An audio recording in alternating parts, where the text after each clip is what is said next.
आज हम लोग फेडरल बैंक का स्टॉक के रिव्यू करेंगे एंड क्वार्टर थ्री रिजल्ट्स का एनालिसिस करेंगे एंड लाइव चार्ट में इसका टेक्निकल एनालिसिस भी करेंगे और अनुमान लगाएंगे कि नेक्स्ट 2 और 3 डेज में नेक्स्ट वीक में इसका प्राइस का मूवमेंट क्या होने वाला है। तो चलिए स्टार्ट करते हैं। जैसा कि आप लोग जान रहे हो कि इस अ, आज फेडरल बैंक का रिजल्ट आया था, तो चलिए क्वार्टर थ्री रिजल्ट का एनालिसिस से स्टार्ट करते हैं। जैसे आप यहाँ पे देख रहे हो, जो भी अमाउंट है वो इन लैक्स है। ओके। एंड पिछले क्वार्टर में 5,455 करोड़ का इंटरेस्ट अर्न था और इस बार 5,730 करोड़ का हो गया है। थोड़ा सा जंप है, कुछ खास जंप मेरे को देखने को नहीं मिल रहा है। और अगर मैं इसकी बात करूं, पिछले क्वार्टर में 6,185 करोड़ थी, जो कि इस क्वार्टर में 6,592 हो गई है। तो अगर मैं परसेंटेज की बात करूँ तो लगभग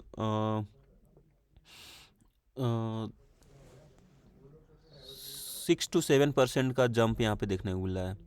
जबकि अगर मैं पिछले ईयर के मुकाबले बात करूं तो इस ईयर अच्छा खासा जंप देखने को मिला है, but quarter on quarter basis पे लगभग फ्लैट से थोड़ा सा अधिक है। और अगर मैं नेट प्रॉफिट की बात करूं तो नेट प्रॉफिट पिछले साल 953 करोड़ थी, जो इस बार हो गई है 1,006 करोड़। तो नेट प्रॉफिट मतलब गुड अमाउंट से आगे बढ़ा है। Net amount sorry good amount से आगे बढ़ा है। और ये ईयर ऑन ईयर बेसिस से 803 करोड़ थी और इस बार हो गई है 1,006 करोड़।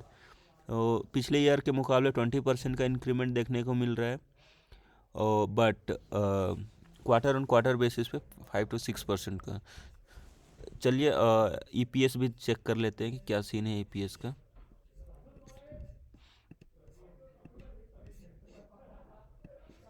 सॉरी, इट्स ये कोलो क्लोज नहीं हो रहा।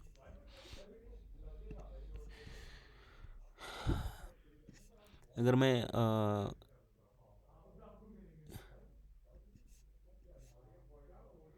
नेट प्रॉफिट मार्जिन 15.42% था पिछले क्वार्टर में और इस क्वार्टर में हो गया 15.27।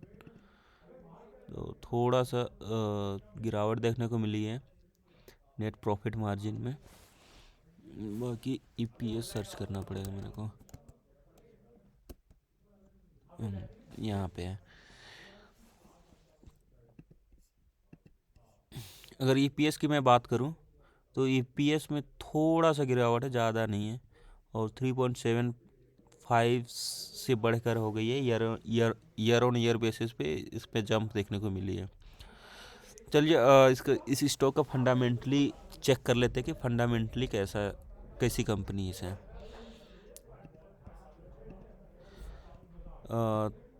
36,000 करोड़ का मार्केट कैप है, मिड कैप कंपनीज हैं, बैंकिंग सेक्टर में। आरओई गुड 14% से अधिक है।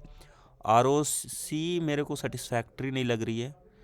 और एनपीएम लेटेस्ट क्वार्टर 7.5%, जो कि पिछले साल से जंप हुई है, जो कि अच्छा है। 1.3% है। रिटर्न ऑन एसेट जो कि ओके ओके है। प्लेज परसेंटेज नहीं है, कंपनी ने कोई भी शेयर्स को प्लेज नहीं करा है। बाकी नीचे चलते हैं। इसके सेल्स अगर मैं बात करूं तो यहाँ पे बीच में थोड़ी सी डाउन गई थी और यहाँ से 2021 एंड 22 से कंटिन्यू सेल्स में ग्रोथ है इसका।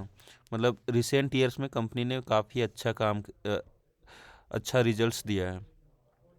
इसके पीयर कंपेरिजन में HDFC bank, yes bank, IDBI bank है, सारे बैंक हैं। अगर मैं रेवेन्यू की बात करूं तो बीच में थोड़ा सा डाउन देखने को मिलेगा, जैसे इस पे डाउन गया, फ्लैट रही। लगभग फ्लैट रही, देन इंक्रीज, थोड़ा सा इंक्रीज हुआ, अच्छा इंक्रीज हुआ। देन यहाँ से जून 2022 से इसके रेवेन्यू में अच्छी खासी जंप देखने को मिली है। और नेट प्रॉफिट की अगर बात करा जाए तो नेट प्रॉफिट यहाँ जंप, यहाँ डाउन, और जून से ही इसका नेट प्रॉफिट काफ़ी अच्छा बढ़ा होगा, चेक कर लेते हैं। इंक्रीजिंग ऑर्डर में ही है, मीन्स जून 2022 से कंपनी बहुत अच्छी कर रही है।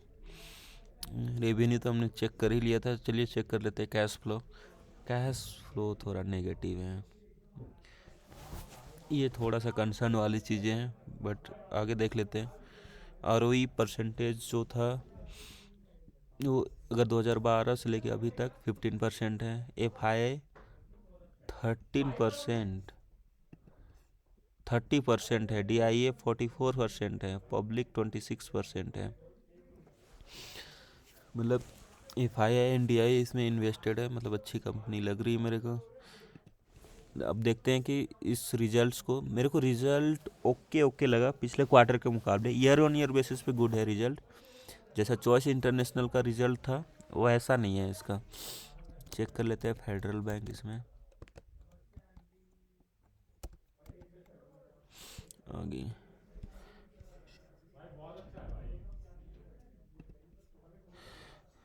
155 का ये इसका करंट मार्केट प्राइस है, अभी चल रहा है इसका। चलिए नीचे चलते हैं।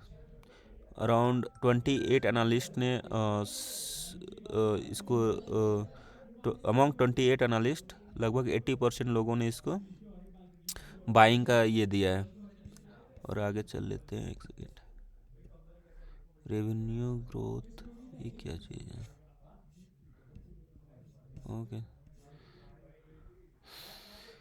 अगर इस साइट की बात की जाए तो ये दिखा रही है कि लो में अगर मिनिमम -6% ही जा सकती है, but op side medium level में भी आपको 16%, एंड अगर कंपनी का प्राइस आगे भागती है तो 30% का ग्रोथ दे सकती है। तो देखते हैं कल मार्केट कैसे रिएक्ट करते हैं। अगर कल मार्केट स्टॉक प्राइस इसकी बढ़ती है तो मैं तो इसमें इन्वेस्ट कर जाऊंगा, बट अगर गिरती है तो मैं 5-6 दिन वेट करूंगा मार्केट सेटल होने का, एंड देन इस पे इन्वेस्ट करूंगा। बाकी फॉरेन इंस्टीट्यूशन की बात किया जाए तो इन्होंने भी लगभग अप डाउन चला, लेकिन अल्टीमेटली देखा जाए तो इन्होंने अपना स्टेक बढ़ाया है कंपनी में। तो मेरे को कंपनी ठीक ठाक लग रही है, मतलब इन्वेस्ट किया जा सकता है। और चलिए इसका चार्ट में देख लेते हैं कि चार्ट में कैसा सीन है। Federal bank, just a second, इसको मैं सेव कर लेता हूँ पहले। ओके, मंथली चार्ट्स में देख लेते हैं पहले। मंथली चार्ट्स अगर मैं देखूं तो ये कंपनी काफ़ी दिनों से है, 2000 से है ये। स्टार्टिंग 7 रुपीज़ का था, जो कि धीरे धीरे काफ़ी बड़ी है। यहाँ पे कंपनी ने अपना ट्रेंड चेंज किया। अगर मैं लाइन ड्रॉ करूँ, सॉरी यार, ड्रॉ नहीं कर रहा। हाँ, यहाँ से, और इस पर्टिकुलर पॉइंट पे 2020 से इसने एकदम से ट्रेंड चेंज करी मंथली बेसिस है। मुझे लगता है 2020 अच्छा समय था इन्वेस्ट करने का, बट मैंने उस पर्टिकुलर मोमेंट पे करा नहीं। 3 टाइम्स बढ़ चुका है कोरोना के समय से। चलिए और चेक कर लेते हैं। अभी तो मुझे लग रहा है कि ये अपने हाईएस्ट पॉइंट पे है। वीकली बेसिस पे भी देख लेते हैं। वीकली बेसिस पे भी सेम ट्रेंड फॉलो कर रही है।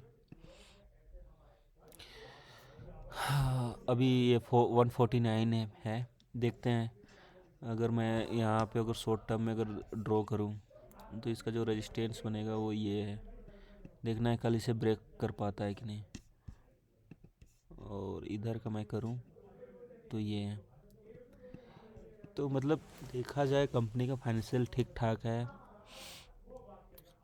कोरोना से लेके अभी तक ट्रिपल हुई है। तो या तो आप वेट कर लो, या अगर कल इसका मार्केट सही रहता है 3 बजे के बाद आप इस पर इन्वेस्ट कर सकते हो मेरे ख्याल से, अगर ग्रीन कैंडल बनाती है तो। अदरवाइज अगर रेड कैंडल बनाए तो मैं सजेस्ट करूँगा कि आप 10 10 डेज़ या 15 डेज़ वेट कर लें एंड देन इन्वेस्ट करें। चलिए, ये था फेडरल बैंक का technical analysis, fundamental reviews and Q3 analysis. अगर थोड़ा सा भी वीडियो सही लगा हो तो फिर लाइक एंड सब्सक्राइब कर दीजिएगा, जो मेरे को मोटिवेट करेगा आगे वीडियो